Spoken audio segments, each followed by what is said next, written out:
On November 18th, just 2 days after Phoenix was tragically murdered, her killer calmly dialed 911 and told the operator, "I had a psychotic break and killed my wife." She'd spent the last 2 years of her life with.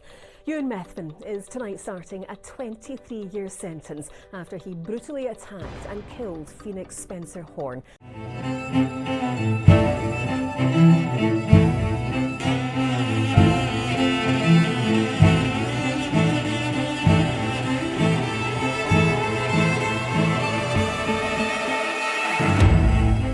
Hello everyone.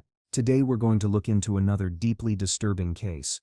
Phoenix Spencer Horn, lovingly called Fee by her friends, was only 21 years old. She was the kind of person whose name perfectly reflected her personality. Someone full of life, warmth, and light. She had a natural gift for helping people through their darkest times, and always managed to rise above the challenges she faced. Grace McCabe, who later became a Miss Scotland 2024 finalist, spoke about Phoenix Sep's kindness. She said, "Phoenix was always there for me, reaching out, being a true friend, and supporting me during my hardest days. I only wish she had received all the happiness and success I knew she deserved." Phoenix worked incredibly hard, balancing several jobs at once. She waitressed at the Strathaven Hotel, and also worked in local coffee shops. Her co-workers always described her as cheerful and uplifting, someone who brought positive energy even during the busiest, most difficult shifts.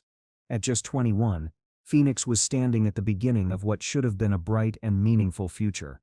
Sharing a flat with her in Glenlee, East Kilbride, was her boyfriend of 2 years, Methven. Ewan, a 27-year-old Royal Mail postman, had first met Phoenix at a family gathering. Their relationship grew naturally, and to Phoenix's loved ones, Ewan seemed like the perfect partner, polite, respectful, and openly affectionate. Over time, he became a trusted part of the Spencer family, almost like a son. Phoenix's mother, Allison Spencer, grew especially close to him, often exchanging text messages and keeping in touch. Whenever Phoenix spoke about Ewan, it was obvious she felt safe with him and proud of the life they were creating together. But behind the calm exterior, cracks had already started to form. As 2024 went on, small but noticeable changes began to show in Ewan's behavior, changes that Phoenix may have brushed off as normal relationship ups and downs. He began voicing frustration about her work schedule, especially her waitressing shifts at the Strathaven Hotel. At first, his complaints seemed harmless. Ewan would say he felt lonely when Phoenix worked evenings or weekends. In the beginning, it might have even sounded sweet, like a boyfriend simply missing his partner's company. But over time, those remarks became more frequent and more intense. Phoenix, with her naturally caring and understanding nature, would usually apologize when he brought it up. She believed compromise was part of a healthy relationship, and she cared deeply about keeping Ewan happy. What she didn't realize was that she was slowly being conditioned to feel guilty for having her own independence and ambitions. The cycle repeated itself. Ewan complained, Phoenix apologized, and then she adjusted her life to ease his feelings. It was a familiar pattern in many controlling relationships, where personal freedom is quietly chipped away under the disguise of love and concern. Phoenix's family, who had welcomed Ewan with open arms, had no idea what was happening in private. To them, he still seemed like the same polite, respectful young man who had won their trust from the very beginning. On the surface, nothing seemed wrong, but Phoenix was becoming more focused on managing Ewan's emotions than pursuing her own dreams. The cruel twist was that Phoenix, the young woman known for supporting others and helping them through hard times, was now in a relationship that was slowly breaking her down. The same person who had once lifted Grace McCabe through her darkest days was now caught in her own emotional storm, unable to see the danger clearly. In hindsight, the warning signs had been there all along, but they were carefully hidden in the language of love. Ewan's frustrations were never expressed as strict rules or outright demands. Instead, they were framed as his emotional needs, his longing for her attention. For someone as empathetic as Phoenix, this form of manipulation was especially powerful. By the time November 2024 arrived, the balance in their relationship had shifted completely from how it had once been, though Phoenix was still trying her best to keep things together. Saturday, November 16, 2024 began like any ordinary day. Phoenix and Ewan both went to work, following their usual routines. Phoenix showed up at the Strathaven Hotel in her usual positive mood. Her colleagues later recalled how she could brighten even the toughest shifts and make difficult customers feel at ease. Guests and staff alike had come to expect her genuine warmth and smile. Ewan, on the other hand, spent his morning delivering letters on his postal route. To his co-workers, he appeared no different from any other day. When his shift ended, he casually mentioned that he was heading home to relax.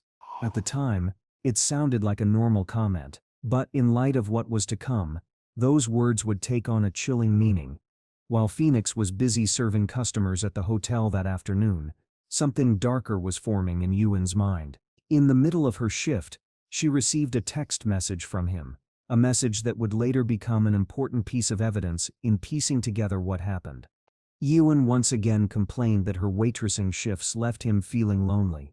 It wasn't unusual for him to say this, but this particular message carried a sharper tone. Phoenix may have noticed something different about it, but she didn't fully realize what it meant. Being the caring and empathetic person she was, Phoenix responded with an apology. She told him she was sorry her schedule was upsetting him, and likely tried to reassure him that she'd be home soon. It was the same cycle that had come to define their relationship. Phoenix carrying the weight of Ewan's emotions and putting his feelings above her own responsibilities. What she couldn't know was that this message marked a breaking point for Ewan. Whether it was a sudden snap or something that had been building for months, the resentment and control he had been tightening over her life were about to explode into violence. When Phoenix finished her shift and returned to their flat on Glen Lee, she had no idea she was walking into her final night. At 9:37 p.m., Phoenix sent her last text message to her mother, Allison Spencer. She told her they were at home having dinner. Earlier that evening, around 8 p.m., Ewan had even ordered takeaway food for them. The delivery driver who brought the meal later told police that Ewan appeared completely normal, calm, sober, and not under the influence of alcohol or drugs. This would later prove critical when Ewan tried to argue that substances had caused him to black out and lose control. To Phoenix, the evening probably felt like any other. She had finished work, come home to eat with her boyfriend, and was likely expecting a quiet night in. There was no sign that the man she loved and trusted was about to turn on her in the most violent way imaginable. But around midnight, neighbors living in the flat below began to hear noises that would stay with them forever. They were used to the ordinary sounds of life above them: footsteps, voices, the daily rhythm of a young couple. This time, though, the noises were different. They heard a loud bang, followed by frantic movement and heavy footsteps. What they were actually hearing was Phoenix's desperate struggle to survive. Ewan had launched a brutal attack using not one, but 3 separate knives. The violence was relentless. Phoenix was stabbed 20 times, with 10 of those wounds aimed directly at her face. The fatal injury was a deep stab to her chest that damaged vital organs, leaving her with no chance of survival. But the horror didn't end there. Ewan also strangled her, using his hands to squeeze her neck as she fought back. The combination of multiple stab wounds and strangulation painted a terrifying picture, an attack that was both uncontrolled in its rage and deliberate in its cruelty. Pathologists later concluded that Phoenix may have first been attacked in the bathroom before being dragged into the hallway. A blood-stained knife was also discovered in the bedroom, suggesting that the violence had moved through several rooms, with Phoenix possibly trying to escape before being overpowered. Digital evidence supported this theory. Data from an app on Ewan's phone that tracked his physical activity showed a sudden spike in movement during the critical period, matching the neighbors' reports of heavy footsteps and commotion from the flat. This would become key evidence in establishing the timeline of the murder. For Phoenix, who had lived her life helping others and spreading kindness, her final moments were filled with unimaginable fear. The man she loved, the man her family had embraced as one of their own, the man she had comforted and reassured only hours earlier, was now destroying her in the most brutal way. The young woman who had lifted Grace McCabe during her darkest times, who had brought joy to her colleagues, and who was just beginning to build her future, was gone. When the violence ended, silence fell over the flat. But for Ewan Methen, the horror had only just begun. What he chose to do next revealed the true depths of his cruelty. After killing Phoenix, Ewan made the decision to decapitate her body, using the same knives from the attack. He severed her head from her body. Prosecutors later said this was an attempt to obstruct justice, but it didn't stop there. He attempted to dismember her further, trying to remove her limbs and torso. Evidence showed he tried to cut through her torso, right wrist and ankle. When police finally discovered Phoenix's remains, they found her mutilated and decapitated body hidden under a towel in the hallway of the flat. The scene was so disturbing that even experienced officers, used to seeing the worst of human behavior, were shaken. 2 bloodied knives were found beside her body, while a third lay discarded in the bedroom. Blood stains across multiple rooms told the story of violence that had moved throughout their home. Yet perhaps the most chilling detail was what Ewan did afterward. At 2:40 a.m., just hours after the murder, he was already sending messages to drug dealers, trying to buy cocaine. He continued reaching out to dealers throughout the weekend. Even more disturbing was how he spent the following day. Forensic analysis of his phone and computer revealed that on November 17, between 8 a.m. and 6:30 p.m., Ewan accessed pornographic websites 170 times. While Phoenix's body lay mutilated and hidden under a towel only meters away, he spent more than 10 hours consumed by pornography. The contrast was horrifying. A young woman remembered as beautiful, kind, and full of energy had been reduced to a hidden body, while her killer indulged in drugs and pornography in the very place he had taken her life. But Ewan's actions weren't only about self-gratification. He was also carrying out a calculated plan to buy time and divert suspicion. And at the center of this cruel deception was Phoenix's mother. Allison Spencer had always been close to her daughter. Regular text messages between the two were a comfort, a way of staying connected despite Phoenix's busy schedule and independent lifestyle. So when Allison reached out to Phoenix on the morning of November 17 and didn't get a quick reply, she may not have worried right away. It was a Sunday after all, and Phoenix had said the night before that she and Ewan were having dinner together. What Allison didn't know was that the replies she soon received weren't from Phoenix at all, they were from her killer. Using Phoenix's phone, Ewan began sending messages to Allison, trying to make everything look normal. In one message he wrote, "Hey, Fee isn't up yet. I'll get her to text you when she is." The wording and tone sounded exactly like Phoenix, right down to the affectionate X at the end. A common way in the UK to sign off a message with love. It was something Phoenix often did when texting her mom. Later, still pretending to be Phoenix, he sent another text, "Hey, sorry, I've just woken up, XXX. Again, it was written in the same casual style Phoenix used, complete with the multiple X's that showed warmth and affection. To Allison, nothing seemed unusual. The tone felt genuine, the language was familiar, and she had no reason to doubt the messages. She was being manipulated by a man she trusted completely, a man she had once treated like a son. Meanwhile, Ewan was driving around East Kilbride in Phoenix's red Vauxhall Corsa, scrolling through her phone and continuing his efforts to buy cocaine. All weekend long, Allison believed her daughter was safe, while in reality, Phoenix's mutilated body lay hidden under a towel inside the flat. Ewan kept sending reassuring messages, carefully maintaining the lie that everything was fine. But by Monday, November 18th, the deception was falling apart. Phoenix had a scheduled shift at work, and her absence could no longer be covered up. Unlike family members, who might accept excuses about being tired or unwell, her co-workers and managers knew her as someone reliable and dependable. Phoenix didn't miss shifts, and she always stayed in contact. So when she failed to show up and couldn't be reached, her colleagues immediately realized something was terribly wrong. The burden of keeping up his lies, along with the grim reality of living in a flat where Phoenix's body lay, was becoming too much even for someone as cold and calculating as Ewan had shown himself to be. All morning, he kept trying to get hold of drugs, perhaps looking for some way to numb himself from the nightmare he had created. Finally, around midday on November 18th, Ewan made the call that ended his act for good. He dialed 999 and told the operator, "I had a psychotic break and killed my wife." The words tumbled out quickly, as though they had been building inside him for days. But even in this moment of supposed honesty, Ewan was still twisting the truth. He claimed he and Phoenix had been messing around when things turned violent. He also said he had been taking steroids and cocaine, suggesting they might have been spiked with something else. It was horrible, he added, speaking as though he were the victim of the events rather than the one responsible. When the operator asked him to explain the scene, Ewan said Phoenix's body was lying in the hallway with a knife next to her. He claimed he had been working up the courage to make the call, painting himself as a man torn by guilt rather than one who had been trying to hide what he had done.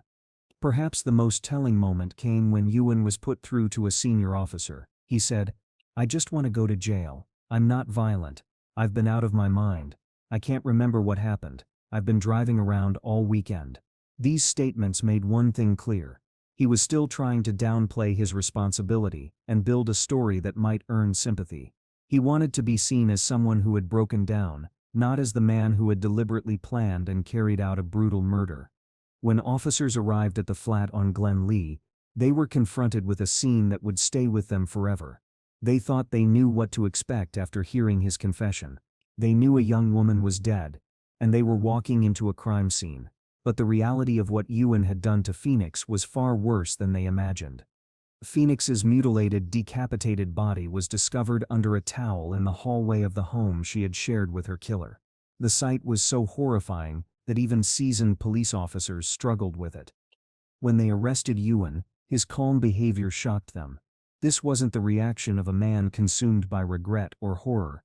It was the demeanor of someone who had already spent 2 days living with the reality of his actions and had accepted the outcome. His words to the arresting officers revealed just how calculated his choices had been. "I couldn't stay here with her like that. I tried to dismember her. I moved her from the bath and put her there." These weren't the words of someone who had lost control in a moment of madness. They were the words of a man who had actively tried to destroy evidence and cover his tracks. Although Phoenix's life had ended in unimaginable tragedy, the investigation into her murder had only begun. As detectives pieced together the truth, every part of Ewan's story unraveled. Forensic experts uncovered his internet searches, his messages to drug contacts, and his carefully worded texts to Allison, proof he was fully aware and in control. A delivery driver later testified that Ewan appeared completely normal that night, not under the influence. Data from his phone confirmed he was moving around at midnight, lining up with what neighbors reported. But perhaps the most chilling discovery of all was his fake messages to Allison. He had studied Phoenix's way of speaking and mimicked her words to perfection, all in an effort to trick her into believing Phoenix was still alive. Ewan had no criminal record and appeared to live an ordinary life, which made the sheer brutality of his actions almost impossible to grasp. How could a man with no violent past commit such an unimaginable act against the very woman he claimed to love? The truth didn't lie in excuses like drugs or alcohol. It was rooted in the slow breakdown of respect and the growing need for control that had poisoned their relationship over time. Until that moment, Phoenix's mother had no idea what had happened to her daughter. It was Detective Chief Inspector Susie Cairns who had to deliver the heartbreaking news to Phoenix's family that their beloved daughter had been murdered by someone they had trusted completely. For Allison Spencer, Phoenix's mom, the shock deepened when she realized the messages she thought were from her daughter over the weekend had actually been sent by her killer. Ewan later wrote a letter expressing remorse, saying, "I know how loved Phoenix was and how she made her family complete. I can't believe I've taken her from them." But Judge Lord Matthews pointed out that the letter failed to answer the questions that continued to torment Phoenix's loved ones. It is enough to say that for reasons no one will ever understand, and in the flat you shared with her, you strangled her and stabbed her 20 times, 10 of these in the face. Not content with what you had done to her, you robbed her of all dignity. On July 14, 2025, Judge Lord Matthews sentenced Ewan to life in prison, with a minimum term of 23 years. But Phoenix's story didn't end in the courtroom.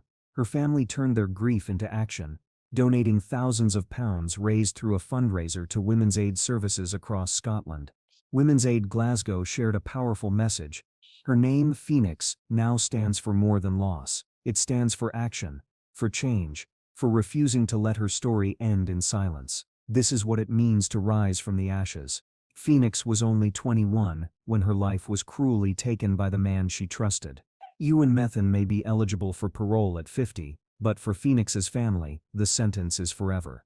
Through their courage and generosity, her loved ones have ensured that Phoenix's light continues to shine, protecting other women and making sure her name will never be forgotten.